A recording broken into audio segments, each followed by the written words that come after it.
आप अगर हमारे चैनल से नए जुड़े हो तो हमारे चैनल को सब्सक्राइब ज़रूर करिएगा।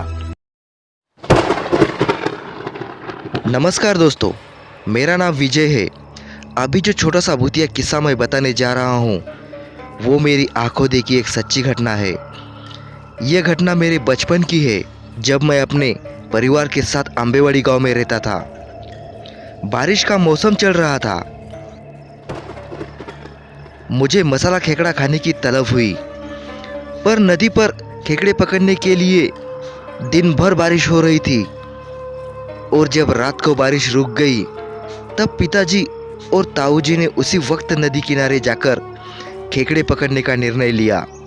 उनके साथ पड़ोस के पाटिल अंकल और उनका बेटा विक्की भी आ रहा था, इसीलिए ताऊजी ने मुझे भी साथ में ले लिया। हमने 3 मशाल साथ में ली थी। नदी किनारे पहुंचकर सभी बड़े लोग खेकड़े पकड़ने में जुट गए। मैं और विक्की थैला पकड़कर खड़े थे और वो तीनों आकर उसमें एक के बाद एक पकड़े हुए खेकड़े जमा कर रहे थे। तभी अचानक नदी की दूसरी तरफ झाड़ियों में कुछ हलचल होने लगी। सब लोग उधर ही देखने लगे। फिर ताऊजी बोले कि कोई लोमड़ी या खरगोश होगा, पर झाड़ियों की हलचल देख के ऐसा तो बिल्कुल नहीं लग रहा था कि वो लोमड़ी होगी। मुझे ये सोचकर भय लग रहा था। नदी की दूसरी तरफ शमशान घाट भी है। उसी के बारे में विक्की और मैंने भूत प्रेतों के काफ़ी किस्से सुन रखे थे, और ऊपर से वो डरावनी काली रात और वो भयानक आकार वाली घनी झाड़ियाँ। ये सब देखकर तो मुझे उस वक्त ऐसा महसूस हो रहा था कि आज कुछ अनहोनी ज़रूर होने वाली है। केकड़ों की थैली 2 परिवारों की ज़रूरत के हिसाब से भर चुकी थी।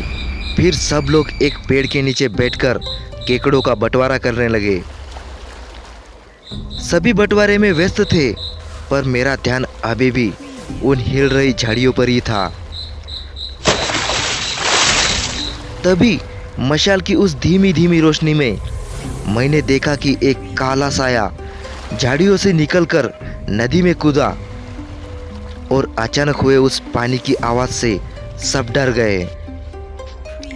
इस तरह सबको अचानक डराने वाला वो मनुष्य कौन है, ये देखने के लिए पाटिल अंकल और पिताजी पानी के नजदीक गए और कौन है करके आवाज देने लगे। तभी अचानक मशाल की रोशनी में सबको जो भयानक नजारा दिखा, उसे देखकर दहशत से सबकी आंखें फट पड़ी, क्योंकि पानी में एक जला हुआ प्रेत खड़ा था, जिसका चेहरा नहीं था, मतलब बिना आंख, नाक और मुंह का सपाट चेहरा।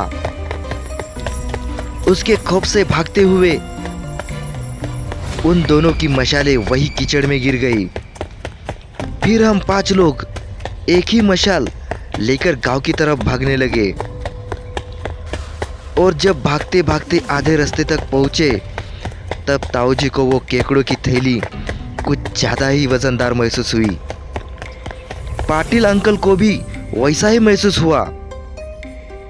फिर जब हमने दोनों थैले खोल के देखे तो हम सबके रोंगटे खड़े हो गए, क्योंकि उसमें जिंदा केकड़ों के बजाय बेजान काले गोल गोल पत्थर थे।